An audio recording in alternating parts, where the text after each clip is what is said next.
Buongiorno a tutti. Un nouvel assassinat a été perpétré en Corse. C'était hier en soirée. Pierre Alessandri a été abattu par balle à Sarula e Carcupine au lieu dit Mandriolo. L'agriculteur âgé d'une cinquantaine d'années a été touché de 3 coups de feu tirés dans le dos selon le procureur de la République d'Ajaccio. Prise en charge par les secours, la victime a succombé de ses blessures quelques heures après son admission à l'hôpital de la Miséricorde. En 2019, son hangar d'huiles essentielles avait été détruit par un incendie criminel. Un très large rassemblement de soutien de plusieurs centaines de personnes avait eu lieu à l'époque. Dans les faits divers, l'homme qui avait disparu au cours d'une baignade nocturne dans la nuit de samedi à dimanche a été retrouvé mort hier après-midi par des plongeurs à Lumio. La victime, un sergent du 2e régiment étranger de parachutistes de Calvi, avait décidé de prendre un bain nocturne vers 2 heures du matin dans une mer agitée et une eau à 14 degrés. Après sa disparition, de nombreux moyens sont entrés en action pour tenter de le retrouver, notamment l'hélicoptère Dragon 20 et l'hélicoptère Puma, ainsi que 80 personnes, militaires et pompiers. Le parquet de Bastille a ouvert une enquête pour recherche des causes de la mort à la suite de ce drame. Et puis un accident de la circulation a fait 2 blessés hier après-midi à Courbar, toujours en Balagne.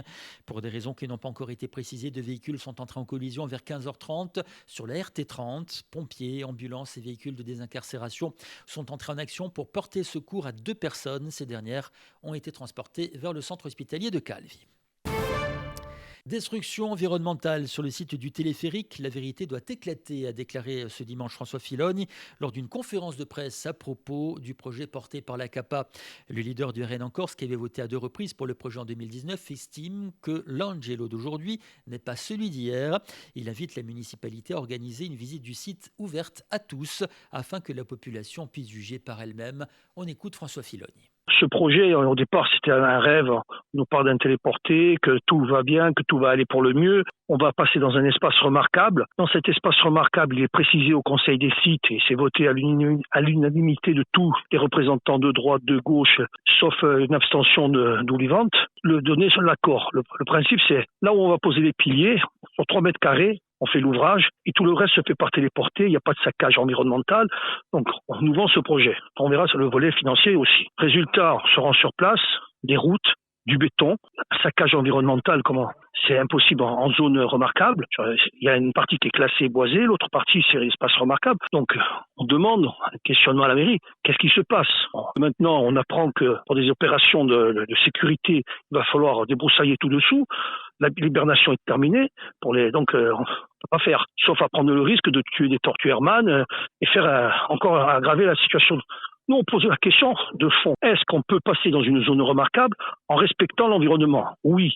Est-ce qu'ils l'ont respecté ? Non. Voilà la question de fond. Vous avez voté à 2 reprises pour se téléporter. Vous n'avez pas pris la mesure alors de ce qui devait être fait ?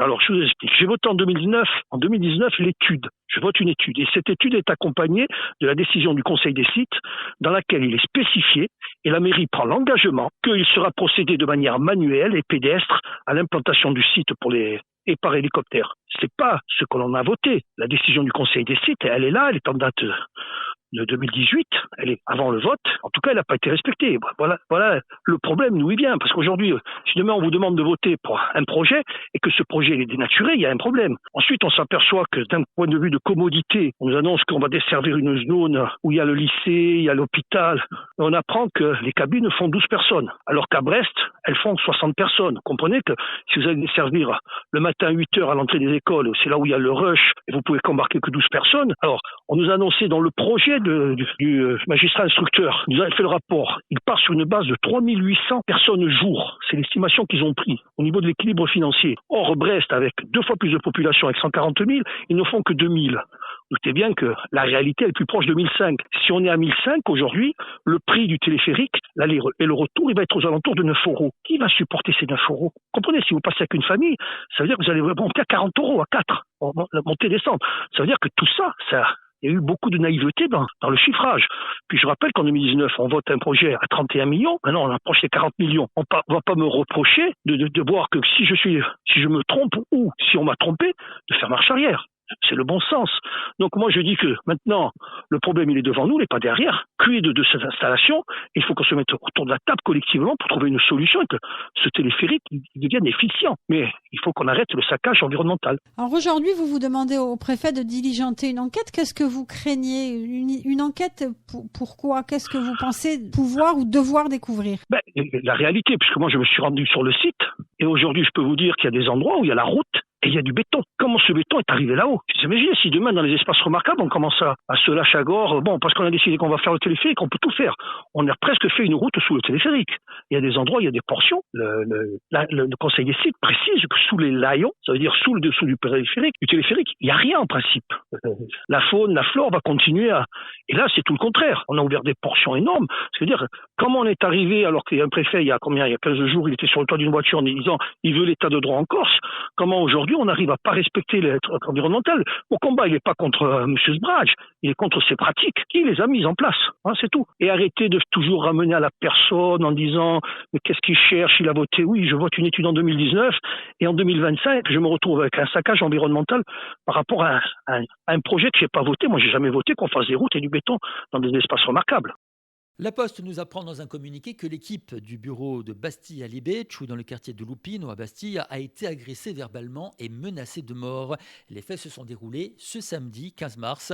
La lutte contre les incivilités et la sécurité des postières et postiers sont notre priorité, écrit la direction de l'établissement. Des dispositifs existent et ont été renforcés comme la signature d'une convention entre la Poste de Corse et le tribunal pour faciliter et accélérer la relation entre la justice et la Poste dans le traitement des incivilités graves, est-il également écrit. En signe de protestation, le bureau de poste est resté fermé hier toute la journée. Le bureau est toutefois ouvert aujourd'hui en présence d'un agent de sécurité. La Poste a également fait savoir qu'elle allait porter plainte à la suite de cette agression. Ce lundi, le président d'EDF PEI, la société exploitante de la centrale de production électrique de Lucane, a fait le déplacement à Bastille pour rencontrer le STC dans les locaux de la direction du travail. Après 11 jours de conflit, plusieurs heures de discussion n'ont rien donné, avec un STC plus déterminé que jamais à faire valoir ses revendications d'équité dans le traitement des agents de la centrale. Ainsi, les discussions, toujours sous l'égide d'un médiateur, ont repris ce matin. Et puis, en fin de semaine dernière, l'Agence de l'urbanisme et de l'énergie de la Corse a organisé à Corti un colloque sur le thème « Répondre aux défis du logement en Corse ». Ce colloque s'est déroulé autour de 3 axes, la rénovation et la mobilisation du parc existant, la densification des espaces urbains, tout en préservant leur attractivité et la production de logements abordables en optimisant les coûts de construction. Des regards extérieurs, notamment du Pays Basque, sont venus échanger sur une des questions les plus épineuses du futur de la Corse, devant les prix de l'immobilier de plus en plus prohibitifs et surtout devant la situation économique de plus en plus difficile. On écoute à ce sujet Julien Paolini, président de l'AUE. Alors, en effet, un colloque d'une journée qui regroupe l'ensemble des acteurs qui s'intéressent à la problématique du logement.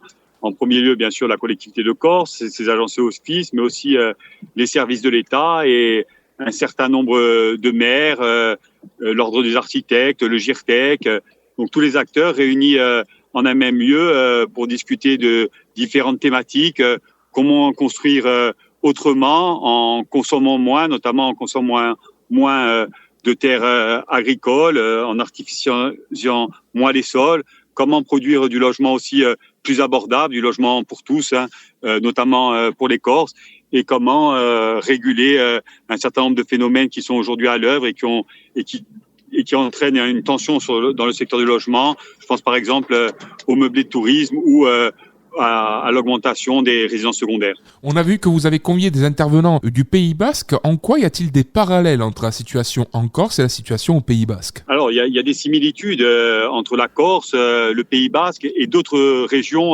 touristiques qui sont soumises à une forte pression foncière et immobilière.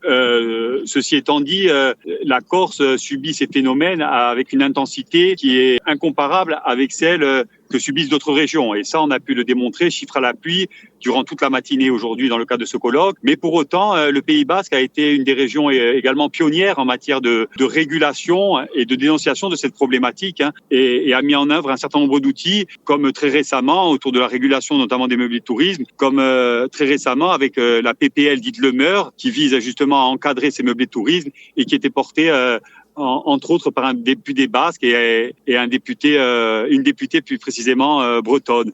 Donc voilà, cette problématique, elle touche aujourd'hui beaucoup de régions, la Corse bien sûr, mais pas seulement. Alors on voit qu'avec la loi zéro artificialisation nette des sols, il y a quelques problématiques. Le PLU de Bastia le montre avec des débats qui sont parfois tendus entre les partisans de la solution de la majorité municipale et les partisans d'autres solutions. Concrètement, comment arriver à jongler avec ces obligations de zéro artificialisation nette des sols et aussi avec le fait de préserver le milieu actuel de logement, c'est-à-dire en n'ayant pas des immeubles de trop grande hauteur. Comment faire ? Alors, tout d'abord, rappeler que la Corse, ces dernières années, contrairement à peut-être une idée reçue, a beaucoup construit. On parle de 5000 permis de construire par an, et en proportion, elle a construit beaucoup plus que les autres régions françaises, et en corollaire, elle a aussi beaucoup artificialisé ses sols. Même si on partait de très loin, le taux d'artificialisation est très important. Donc, on voit bien qu'on est obligé de réguler ces phénomènes parce que l'augmentation des logements n'a pas pour autant entraîné une diminution des prix, bien au contraire, puisque les prix du foncier et du logement ne cessent d'augmenter. Et donc, c'est bien qu'il faut construire différemment. On a probablement trop construit de résidences secondaires, trop construit de meublés de tourisme au détriment de la résidence principale et des prix. Donc, il faut changer radicalement cette manière de faire. Et les documents d'urbanisme y participent. Et je crois que le zéro artificialisation nette, notamment s'il permet un rééquilibrage territorial entre des zones, je dirais, qui ont beaucoup construit, beaucoup artificialisé, et celles où il s'est pas passé grand-chose, peut être un outil très efficace en la matière, et le PADUC aura en charge de préciser la trajectoire. Concrètement, comment faire pour que des logements qui soient abordables pour les Corses soient construits, tout en ne tombant pas dans le tout logement social, parce que les ressources des Corses aujourd'hui font que parfois la limite entre les deux, elle peut être ténue au final. Dans une Corse qui est durement frappée par la pauvreté, il faut pouvoir créer du logement et du logement accessible à tous, que ce soit en location ou en accession à la propriété. La collectivité de Corse a mis en œuvre un certain nombre de dispositifs. Depuis 5 ans, c'est environ 65 millions d'euros qui ont été consacrés à cette politique du logement dans le cadre du règlement d'aide Una Casa per Tutti, 13 millions d'euros en moyenne pour construire sociaux, bien sûr, dans le cadre de conventions, mais également pour construire des logements communaux. Il y a 600 logements communaux qui ont été construits, donc répartis sur l'ensemble du territoire, avec une obligation pour les communes de maintenir un prix relativement bas en échange de l'octroi de subventions pour réaliser ces logements, des aides également pour les primo-accédants, et bien sûr, au travers du PADUC, il faudra mobiliser des outils pour favoriser la résidence principale plutôt que la résidence secondaire, et je pense notamment à la mise en œuvre d'espaces antispéculatifs où serait permis uniquement la résidence principale, et donc serait exclue la résidence secondaire et les meublés de tourisme.